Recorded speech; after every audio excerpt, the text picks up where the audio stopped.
오늘 우리에게 주신 하나님의 말씀은 사무엘상 23장 8절부터 39절인데 8절부터 17절까지 교독하도록 하겠습니다. 제가 먼저 읽겠습니다. 다윗이 거느린 용사들의 이름은 이러하다. 첫째는 다그몬 사람 요셉 밧세벳인데 그는 세 용사의 우두머리이다. 그는 800명과 싸워서 그들을 한꺼번에 쳐 죽인 사람이다.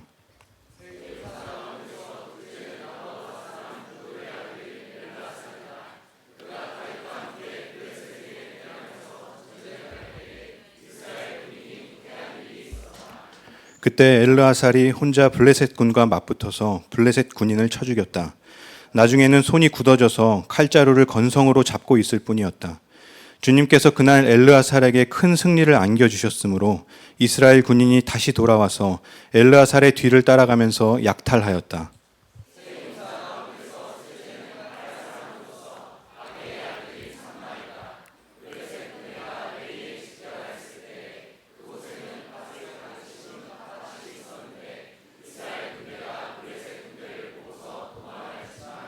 산마는 밭의 한가운데 버티고 서서 그 밭을 지키면서 블레셋 군인을 쳐 죽였다. 주님께서 그에게 큰 승리를 안겨주셨다.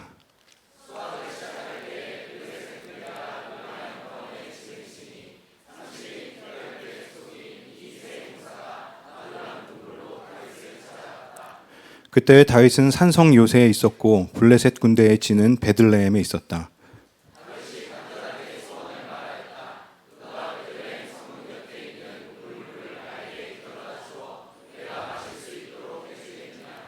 그러자 그 세 용사가 블레셋 진을 뚫고 나가 베들레헴의 성문 곁에 있는 우물물을 길어 가지고 와서 다윗에게 바쳤다. 그러나 다윗은 그 물을 마시지 않고 길어온 물을 주님께 부어드리고 나서 이렇게 말씀하셨다. 주님, 이 물을 제가 어찌 감히 마시겠습니까? 이것은 목숨을 걸고 다녀온 세 용사의 피가 아닙니까? 그러면서 그는 물을 마시지 않았다. 이 세 용사가 바로 이런 일을 하였다. 아멘. 하나님의 말씀입니다. 자리에 앉으시겠습니다. 여러분 마블 영화 좋아하시나요? 그 마블에 나오는 그 슈퍼 히어로들이 모여 있는 팀을 이제 어벤져스라고 부르죠. 네, 요즘은 우리가 뛰어난 사람들이 모인 그런 드림 팀을 또 어벤져스라고 부르는 것 같습니다. 마블 영화 속에 있는 그런 히어로들처럼 각자가 대단한 능력을 가진 사람들이 이렇게 모여 있을 때 드림팀 같은 그런 분들을 어벤져스라고 부르는데 오늘 본문에 나오는 그 다윗의 용사들도 그런 어벤져스처럼 보입니다. 한 번에 800명을 쳐 죽인 그런 요셉 밧세벳이라는 사람도 있고 팔이 칼에 붙어버릴 정도로 싸운 엘르아살, 또 블레셋 군대를 홀로 막아낸 그런 산마 같은 사람들의 이야기를 보면 정말 대단하다고 느껴지죠. 그런데 어려운 점은 이런 본문을 읽을 때 우리에게 그렇게 공감이 되지 않는다는 것입니다. 성경을 보면 그런 본문들이 종종 나옵니다. 읽어봐도 이게 나랑 무슨 상관이 있는지 잘 모르겠고 공감이 되지 않는 레위기나 민수기처럼 혹은 족보 이야기 같은 그런 본문들이죠. 그런데 오늘 본문도 사실 그런 본문들 중 하나입니다.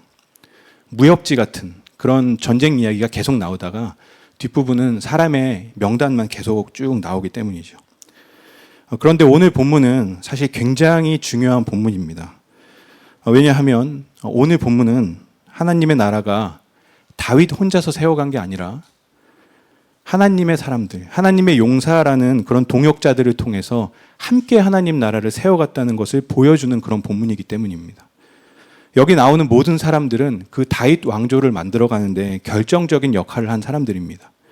그래서 그 이야기들을 보면 사실 그 안에 숨어있는 메시지들이 있죠.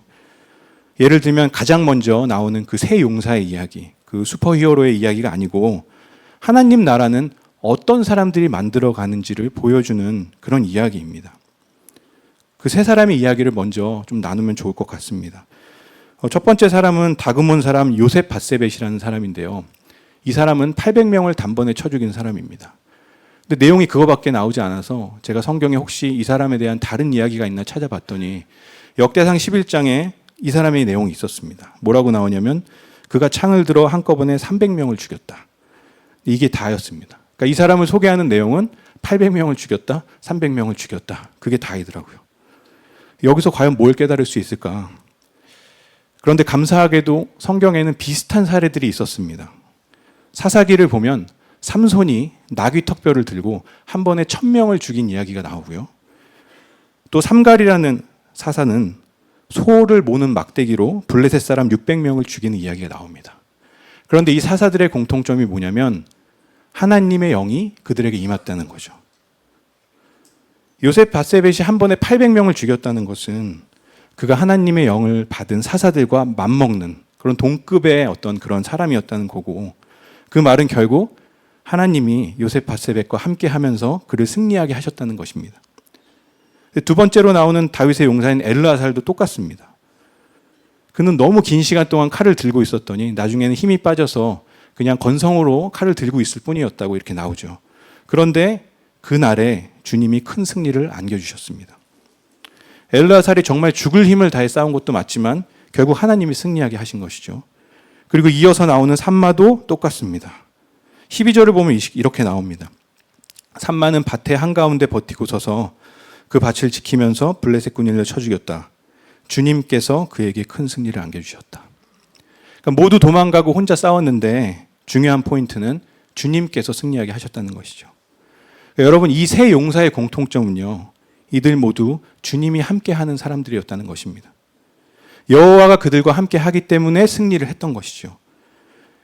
이것이 얘기해 주는 것은 하나님의 나라는 다윗 혼자서 만들어간 게 아니라 하나님이 함께하는 사람들, 주님이 함께 하시고 도우시는 그런 사람들과 함께 승리를 이루어 나갔다는 것이죠. 근데 이것은 우리도 똑같습니다. 하나님의 나라는 어느 믿음 좋은 한 사람이 만들어가는 것이 아닙니다.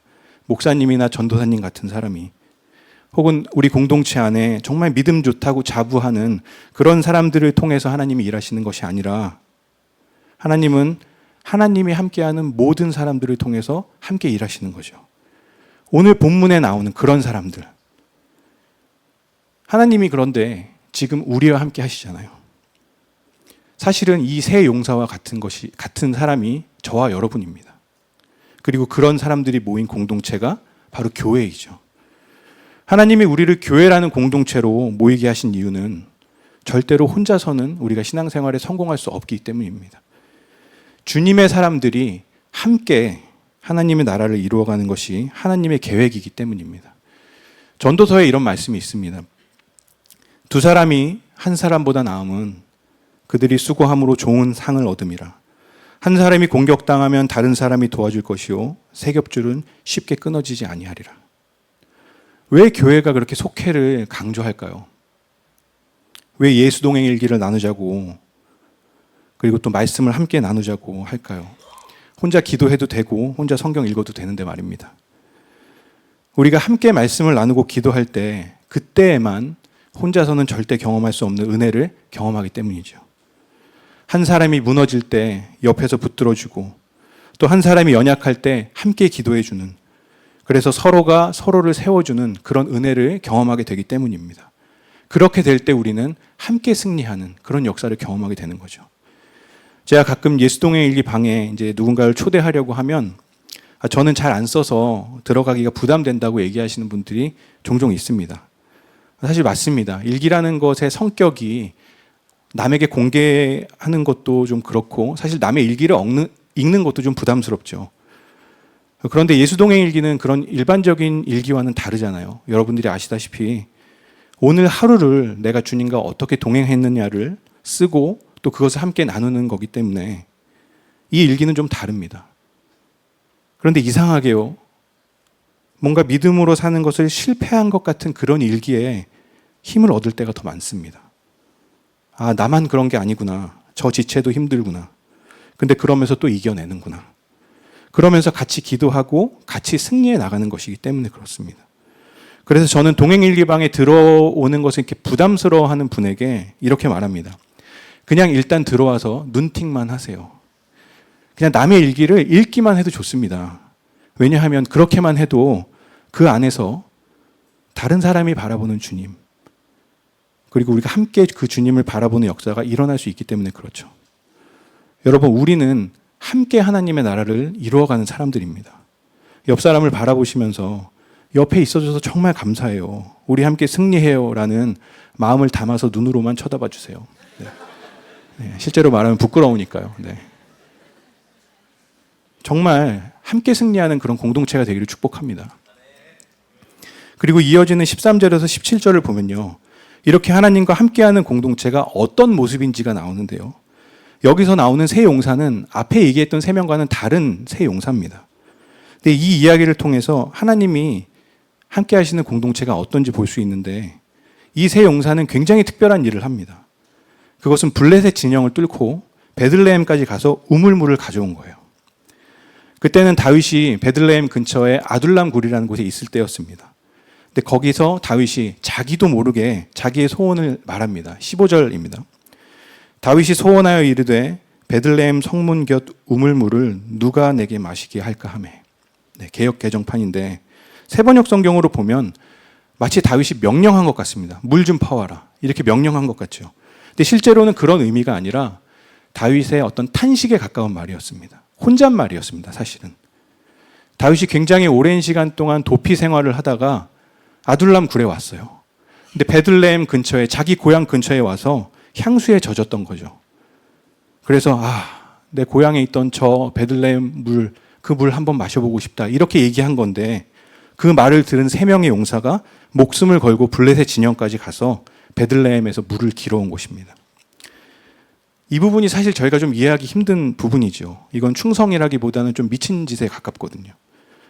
게다가 이 행동이 전쟁에 반드시 필요한 그런 작전도 아니고 다윗 한 사람의 개인의 어떤 그런 탄식이었잖아요. 소원이었는데 그 말에 어떻게 이렇게 즉각적으로 움직이냔 말이죠.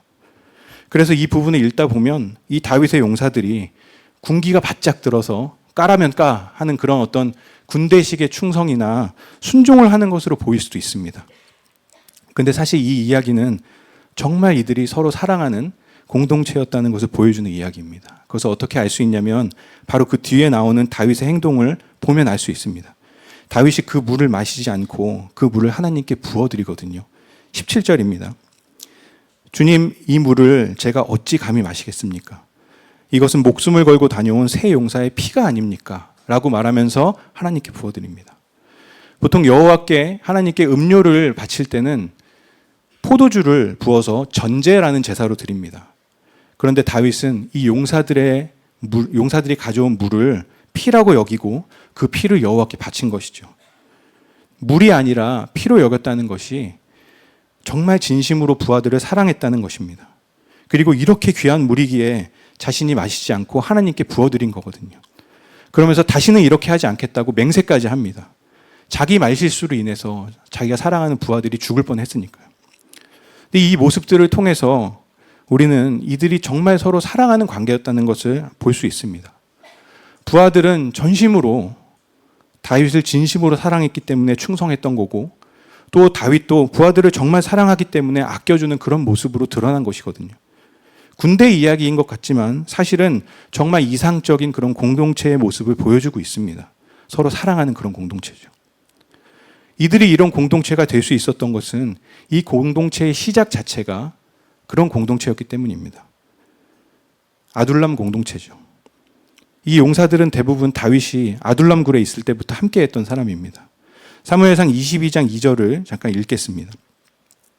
환난당한 모든 자와 빚진 모든 자와 마음이 원통한 자가 다 그에게로 모였고 그는 그들의 우두머리가 되었는데 그와 함께한 자가 400명 가량이었더라.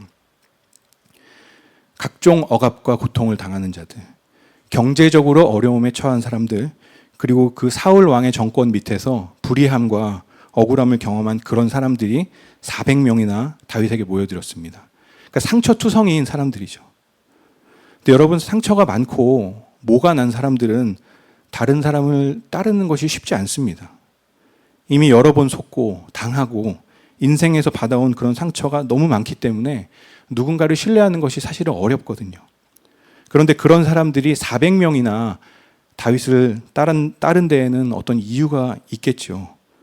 단순히 인간 다윗에게 매력을 느껴서 모인 것이 아니라 그들이 모인 이유는 그들이 다윗을 통해 하나님의 돌보심을 경험했기 때문입니다. 그것을 어떻게 알 수 있냐면 사무엘상 23장부터 30장까지의 말씀을 보면 쭉 나옵니다. 다윗이 이 400명을 데리고 도망하는 중에 사람들을 어떻게 케어했는지. 예를 들어 딱 두 가지만 나누자면 사무엘상 23장에서 그일라 주민들을 구원하는 장면이 나옵니다.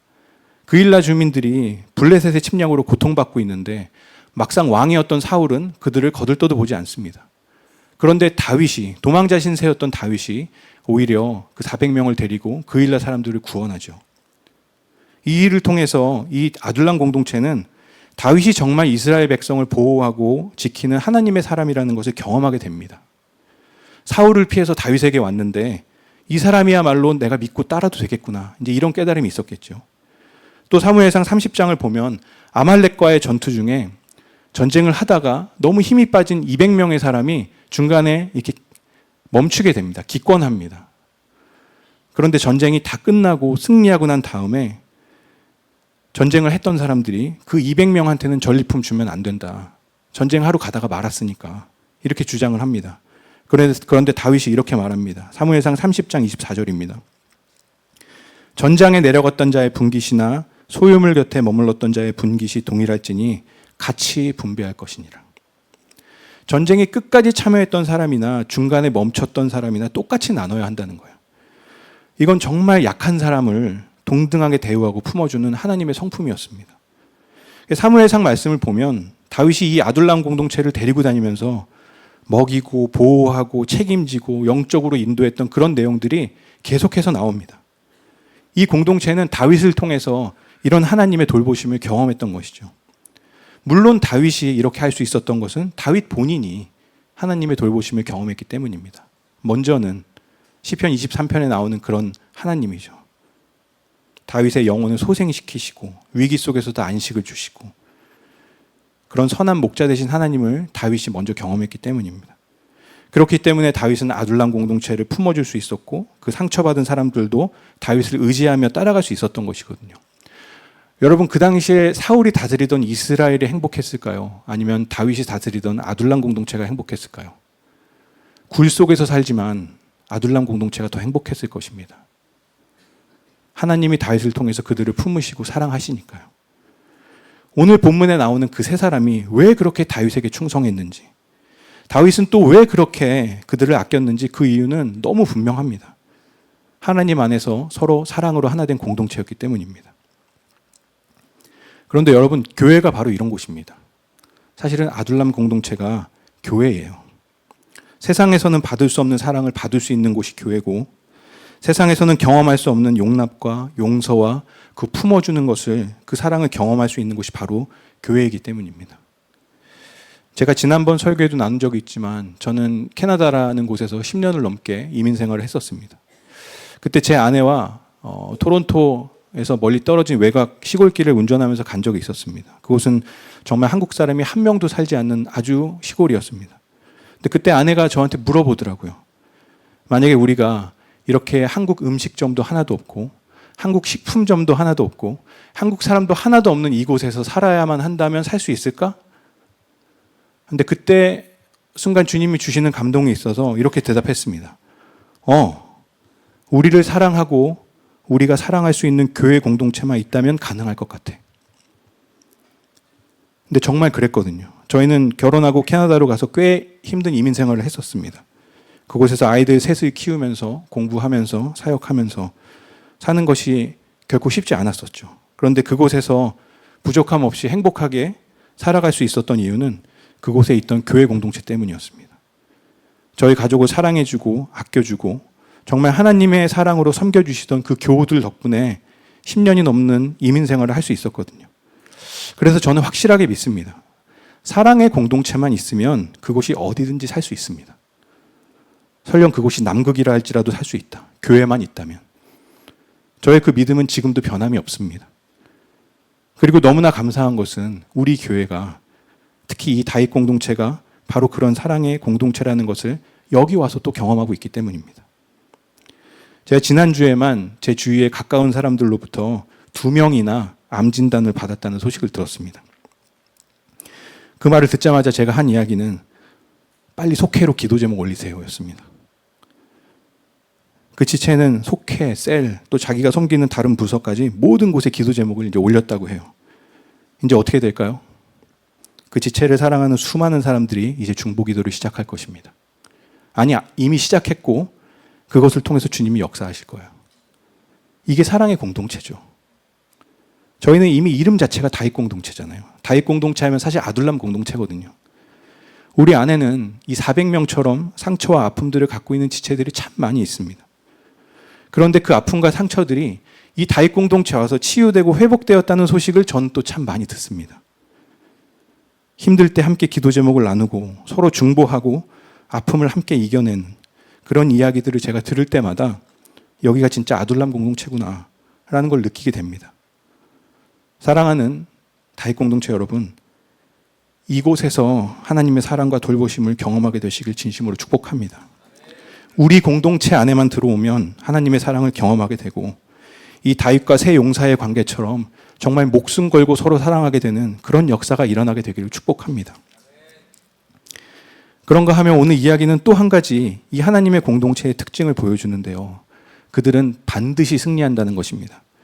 오늘 본문을 보시면 저희가 읽지 않은 부분까지 보면 계속해서 승리하는 이야기만 나옵니다. 800명 이기고 블레셋 이기고 애굽 사람 이기고 그냥 처음부터 끝까지 승리하는 내용만 나옵니다. 이 말은 뭐냐면 하나님이 다스리는 공동체는 반드시 승리한다는 거죠. 그리고 그것은 우리에게도 동일하게 약속되었습니다. 그러면 우리의 전쟁은 무엇일까? 우리가 오늘 본문에 나오는 것처럼 800명과 싸울 일은 없잖아요. 저희가 물리적으로 사람과 싸울 일은 없지 않습니까? 에베소서 6장 12절은 우리가 싸우는 전쟁에 대해서 이렇게 이야기합니다. 우리의 씨름은 혈과 육을 상대하는 것이 아니요 통치자들과 권세들과 이 어둠의 세상 주관자들과 하늘에 있는 악의 영들을 상대함이라. 우리의 전쟁은 죄와의 싸움이고 이 세상 공중권세 잡은 자와의 영적 전쟁입니다. 요즘 그 말씀 함께를 통해서 열왕기서 보고 있죠. 열왕기서를 통해서 이스라엘이 아수르에 어떻게 멸망당하는지를 저희가 보고 있는데요. 한때 그렇게 강성했던 이스라엘이 왜 다윗과 솔로몬 이후로는 이렇게 멸망을 당할까요? 하나님은 그들이 하나님의 말씀대로 살 때에만 승리하게 하셨습니다. 하나님의 말씀에 불순종할 때는 철저하게 멸망당하게 하셨거든요. 사실 이스라엘한테 있어서 진짜 싸움은 아수르나 바벨론과의 싸움이 아니라 죄와의 싸움이었습니다. 근데 그것은 우리도 마찬가지입니다. 우리가 세상과 싸운다고 할 때 우리의 승리는 뭘까요? 세상에서 1등하고 잘 나가고 탁월해지는 것일까요? 물론 그런 것을 통해서도 하나님께 영광 돌릴 수 있죠. 네, 연말에 시상식 무대에서 대상 탄 그런 연예인들처럼요. 근데 그것만이 하나님의 나라를 만들고 영광 돌리는 길이라면 그건 정말 극소수의 사람들만 가능할 것입니다. 아마 대부분이 실패할 거예요.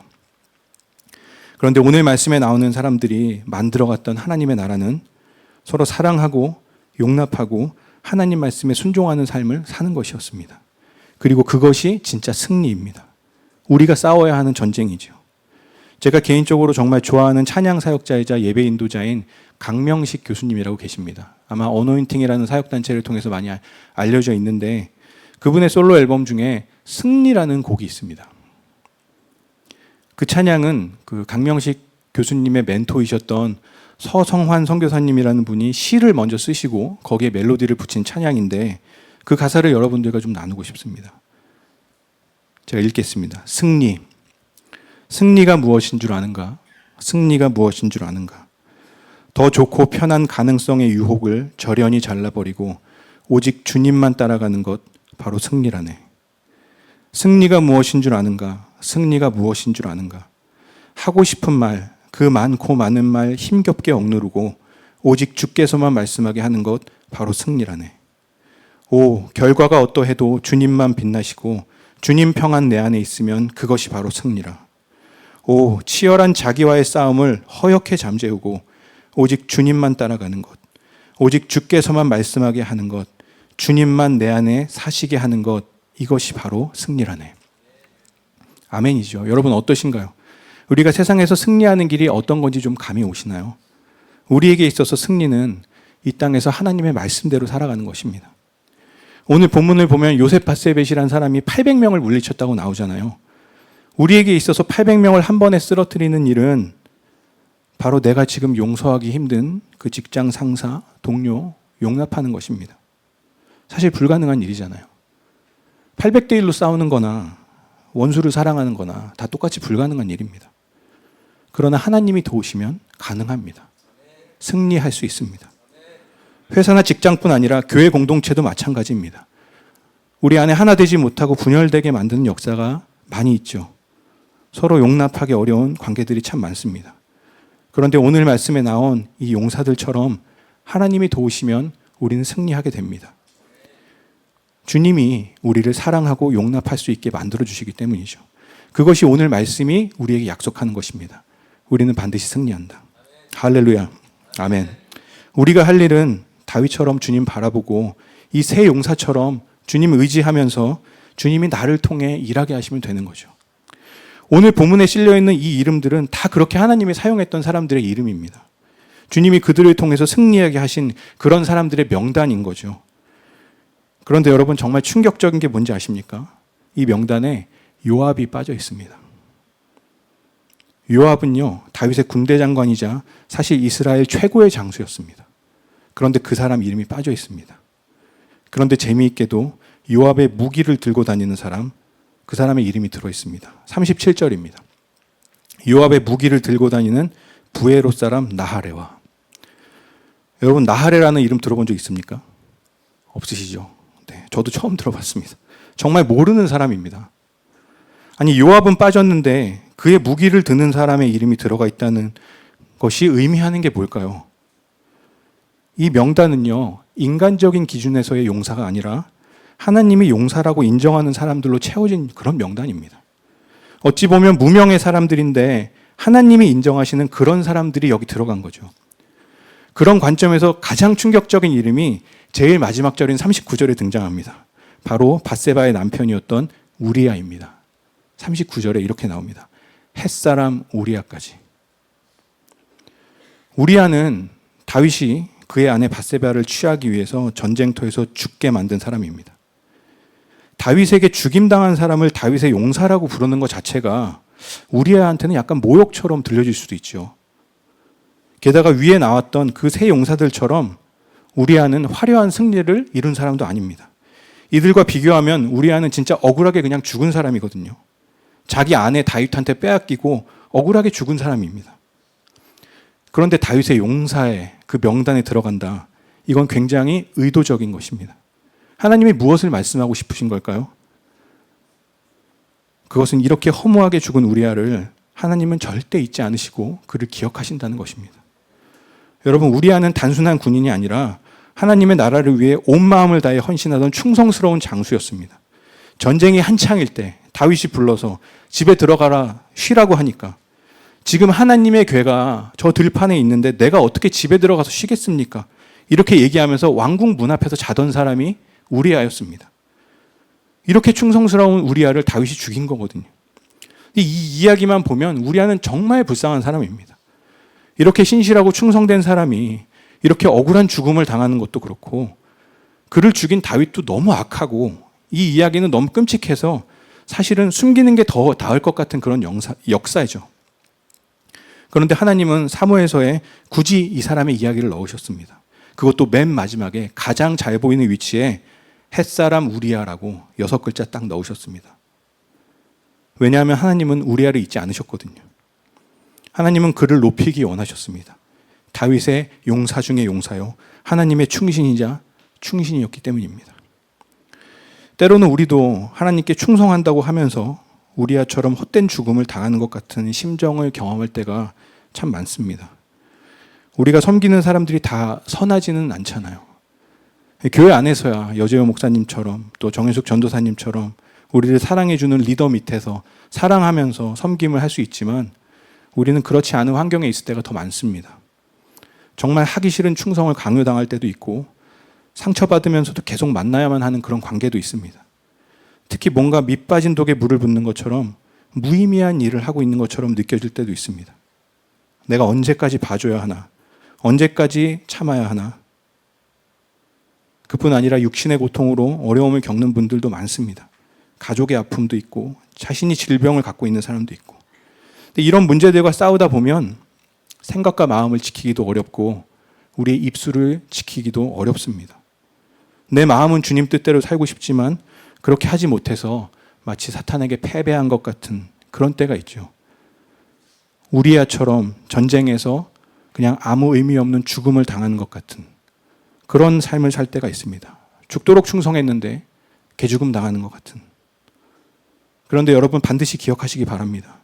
주님은 여러분의 순종을 기억하십니다. 우리의 모든 시도를 기억하시고 우리가 주님 뜻대로 살고자 했던 결단과 결심과 노력과 그 삶을 다 기억하십니다. 성공했던 실패했던 그것이 중요하지 않고 순종한 것이 중요하죠.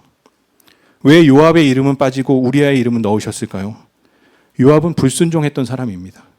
굉장히 지혜롭고 용맹스러웠던 장수였지만 결국 다윗보다 자기의 뜻을 더 중요하게 여겼던 사람이거든요. 그런데 우리아는 끝까지 하나님께 충성하고 순종했던 사람입니다. 그렇기 때문에 하나님은 그 우리아의 이름을 넣으셨던 거죠.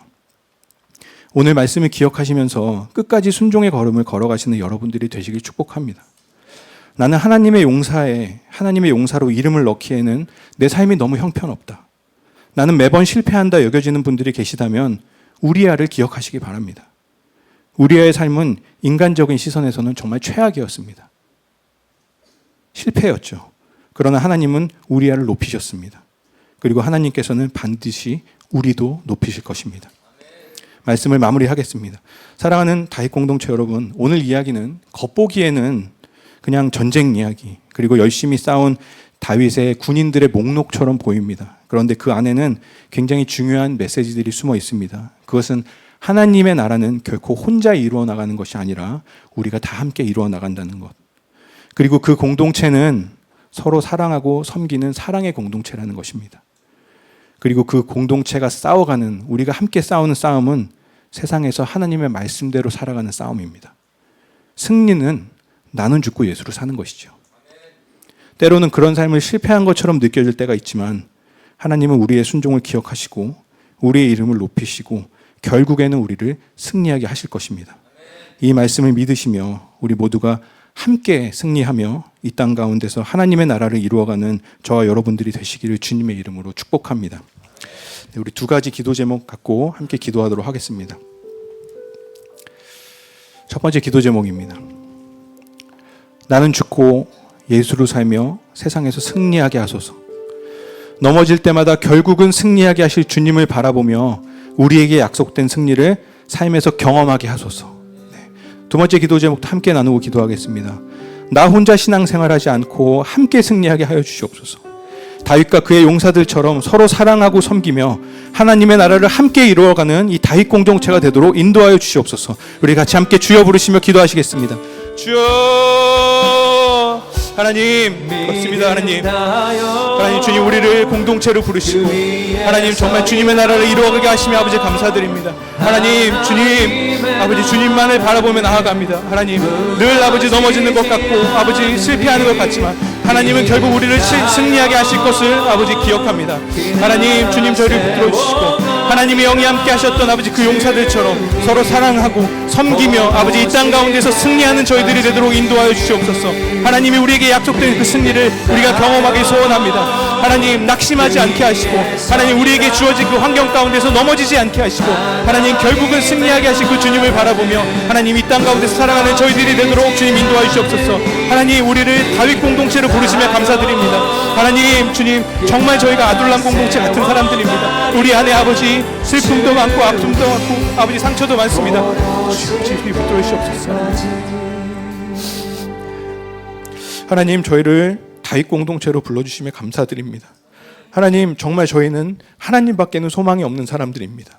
하나님 그곳에 모였던 그 400명처럼 우리는 정말 주님 아니면 소망이 없습니다. 하나님 저희를 붙들어 주시고 무엇보다 저희를 하나 되게 하셔서 함께 승리하고 함께 하나님의 나라를 이루어가는 공동체가 되도록 인도하여 주시옵소서. 하나님 실패할 때마다 저희는 낙심합니다. 그러나 결국 주님은 우리를 승리하게 하실 것임을 저희가 믿습니다.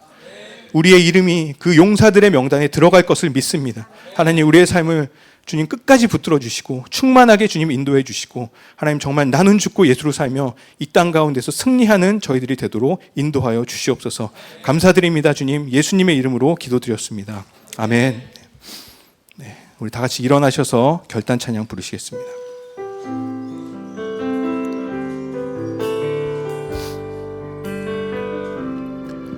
이곳에 임하신 하나님 나라 가난한 마음으로 바라보리라. 먼저 그 나라 그 뜻 구하며 나의 삶 드리리. 주님이 맡기신 하나님 나라 믿음의 눈으로 바라보리라. 하늘의 뜻이 이 땅 가운데 완성될 그날까지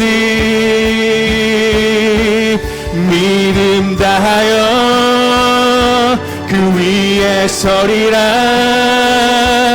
하나님의 나라는 무너지지 않으리. 믿음 다하여 그 나라 세워가리라. 주님 믿음 다하여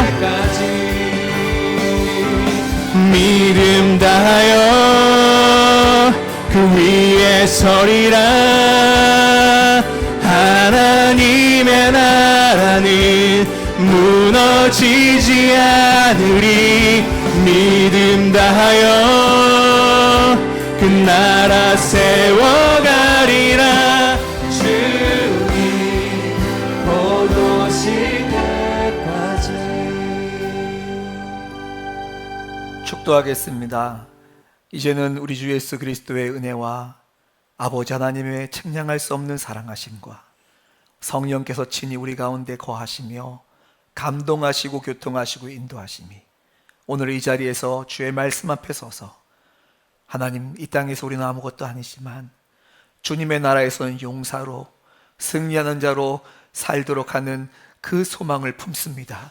고백하는 모든 성도들 위해 영원토록 함께 하시기를 축원하옵나이다. 아멘.